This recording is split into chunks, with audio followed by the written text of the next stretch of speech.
તો કેમ છો મારા વહાલા વિદ્યાર્થી મિત્રો? મારું નામ છે જયેશ રાઠવા અને તમે જોઈ રહ્યા છો નચિકેત સ્ટડી. મિત્રો, આપણે ગયા વિડીયોની અંદર સ્વાધ્યાય 4.2 ને પૂરું કરાવ્યું છે અને હવે મિત્રો આપણે આ વિડીયોની અંદર સ્વાધ્યાય 4.3 શરૂ કરવા માટે જઈ રહ્યા છે. આપણે મિત્રો સ્વાધ્યાય 4.1 અને સ્વાધ્યાય 4.2 પૂરા કરાવ્યા છે, જે તમારા માટે ખૂબ જ સિમ્પલ છે. હવે મિત્રો 4.3 છે ને, એ તો સાવ સિમ્પલ છે, કારણ કે ધોરણ 8માં ભણતો વિદ્યાર્થી હોય ને અને એને જો શીખવવામાં આવે ને તો એને પણ મિત્રો દાખલા ઇઝીલી આવડી જાય એવા દાખલા છે.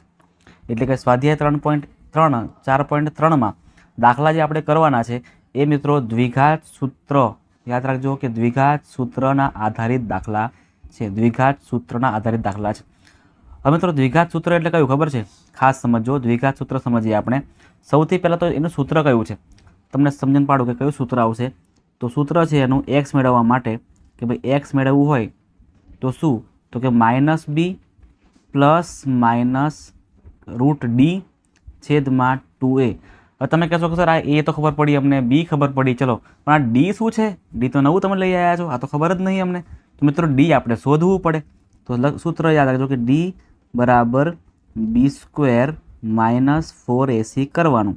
ડી બરાબર શું કરવાનું? b² - 4ac, બરાબર ને. એ એટલે પહેલા પદનો સહગુણક, બી એટલે બીજા પદનો સહગુણક અને સી એટલે અંતિમ પદનો સહગુણક. એ તમને ખબર જ છે, બરાબર ને.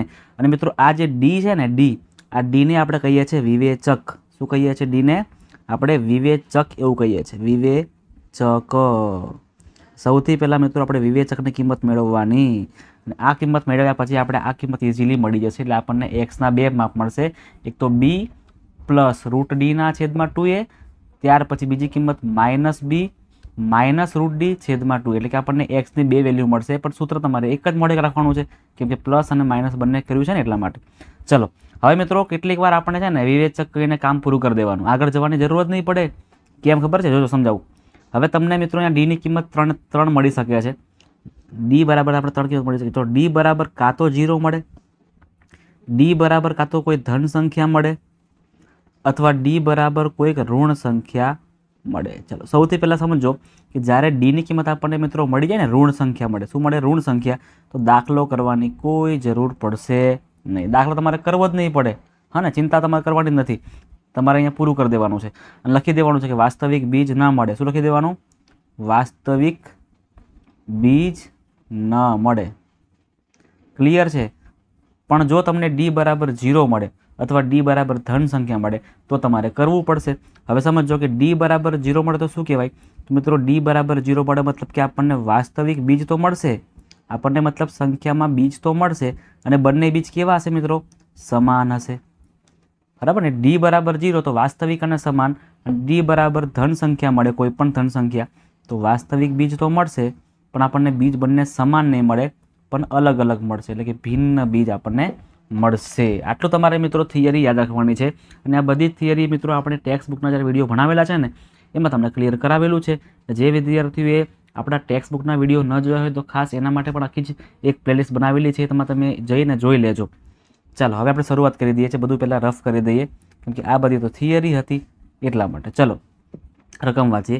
સમીકરણ 3x² - 2x + 1/3. આપણને મિત્રો આ 3 સમીકરણ આપેલા, એક સમીકરણ આપણને આપેલું છે. એનો સૌથી પહેલાં વિવેચક શોધવાનો છે અને બીજનો પ્રકાર કયો છે એ નક્કી કરવાનું છે. ત્યાર પછી બીજ વાસ્તવિક હોય તો બીજને પણ શોધવાનું છે. ચાલો, સૌથી પહેલાં આપણે લખી દઈએ સમીકરણ જે આપણને આપેલું છે.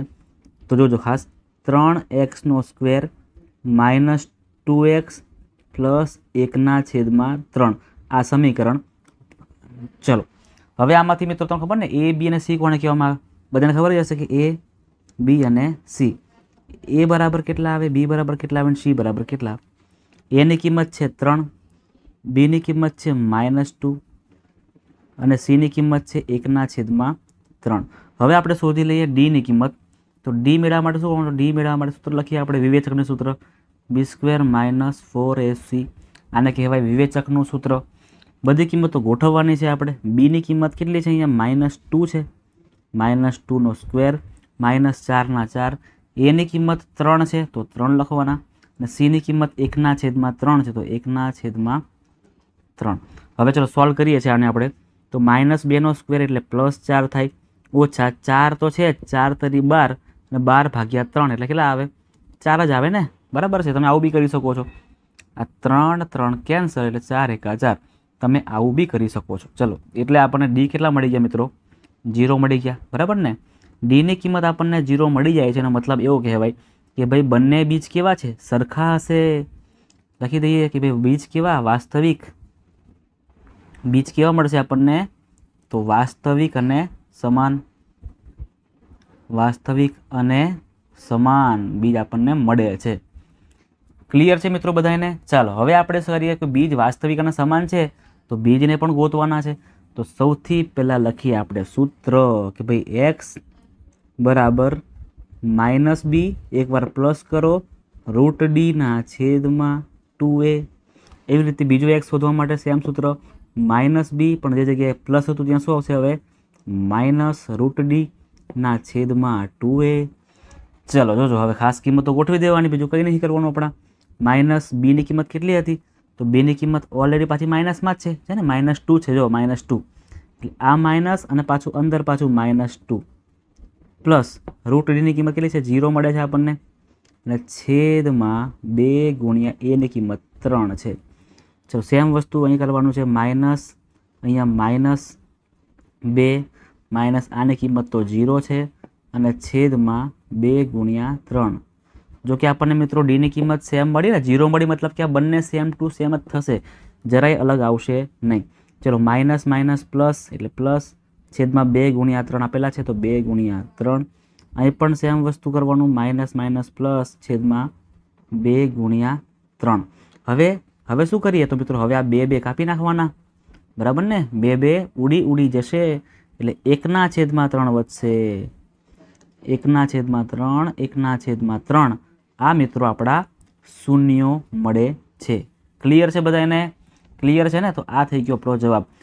છે ને? કેટલું સિમ્પલ છે. એટલા માટે તમને કીધું હતું ને મેં કે ધોરણ 8ના વિદ્યાર્થી બી જો આપવામાં આવે ને તો એ વિદ્યાર્થી પણ ઇઝીલી કરી નાખશે. એક વાર ખાલી શીખવાડવું જ પડે, બાકી ઇઝીલી એ વિદ્યાર્થી પણ કરી નાખશે. એટલું સિમ્પલ છે. ચાલો આગળ જોઈએ. આપણે આપેલા દ્વિઘાત સમીકરણના બીજના સ્વરૂપ, આપણે બીજ શોધવાનું નહીં, આપણે માત્ર ને માત્ર બીજના કયા સ્વરૂપ છે, કે ભાઈ વાસ્તવિક બીજ છે કે સમાન બીજ છે કે ભાઈ ભિન્ન બીજ છે, આવું બધું આપણે કરવાનું છે. ચાલો, તમને ખ્યાલ તો છે જ, બરાબર? ફરી લખી દઉં છું અહીંયા, યાદ રહે એટલા માટે કે ભાઈ ડી બરાબર 0 તો શું આવશે? વાસ્તવિક અને સમાન. ડી બરાબર ધન સંખ્યા આવે, બરાબર છે, તો વાસ્તવિક અને ભિન્ન. અને ડી બરાબર ઋણ સંખ્યા આવે તો આને કહેવાય બીજ ના મળે. બીજ ન મળે. ચલો, આને ચેક કરીએ આપણે કે શું છે ભાઈ, આમાં શું આવે છે. સૌથી પહેલાં આપણે એ, બી અને સી શું છે એ જોઈ લઈએ. તો એની કિંમત અહીંયા 3/5 આપેલી છે. બીની કિંમત આપણને આપે છે -2/3 અને સી આપણને આપેલા છે 1. સૂત્ર મૂકવાનું હવે વિવેચકનું કે ડી બરાબર b² - 4ac.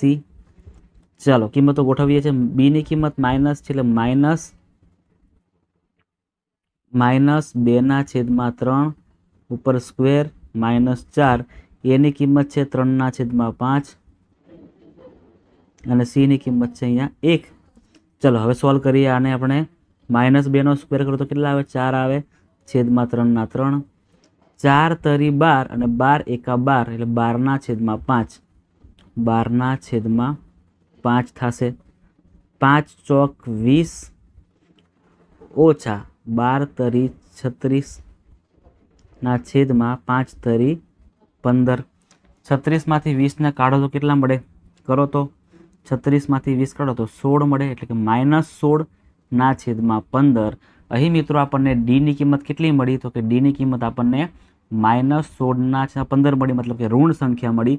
ઋણ સંખ્યા મળી મતલબ કે આ વાસ્તવિક બીજ નથી, એટલે કે વાસ્તવિક બીજ ન મળે. બરાબર છે ને? આ થઈ ગયો આપણો મસ્ત રીતેનો જવાબ ખાસ. ચાલો આગળ જઈએ છે, ચેક કરીએ બીજા નંબરનું શું છે. સૌથી પહેલાં તો એ, બી અને સી. એની કિંમત છે 3, બીની કિંમત છે -2√6, સીની કિંમત છે અહીંયા +2. ચલો હવે સૂત્ર મૂકીએ. ડી બરાબર b² - 4ac। હવે મિત્રો જો અહીંયા કિંમતો મૂકીએ। બીની કિંમત છે -2√6² -4, એની કિંમત છે 3 અને સીની કિંમત છે 2। -2² કરો એટલે કેટલા આવે 4, √6² એટલે 6 જ થઈ જાય, -4 તરી 12 અને 12 દુ 24। એવી રીતે અહીંયા 6 ચોક 24। અરે વાહ, મજા આવી ગઈ, મજા આવી ગઈ, કારણ કે 24 - 24 0। ડીની કિંમત 0 મતલબ કહી શકાય કે ભાઈ વાસ્તવિક અને સમાન બીજ છે। વાસ્તવિક તો છે જ, પણ સમાન બીજ પણ આપણને મળશે। ચાલો અને હાઇલાઇટ કરીને ભાગીએ છીએ આપણે હવે આગળ। એ, બી અને સી કોણ છે જોઈ લ્યો। એની કિંમત છે કંઈ નહીં એટલે 1 કહેવાય। બીની કિંમત અહીંયા શું આવશે -2/5 આવશે અને સીની કિંમત આવશે આની અંદર 1/25। હવે ડી બરાબર b² - 4ac। બીની કિંમત અહીંયા -2/5 કરવાની છે આપણે, 2/5 કરવાની છે, -2/5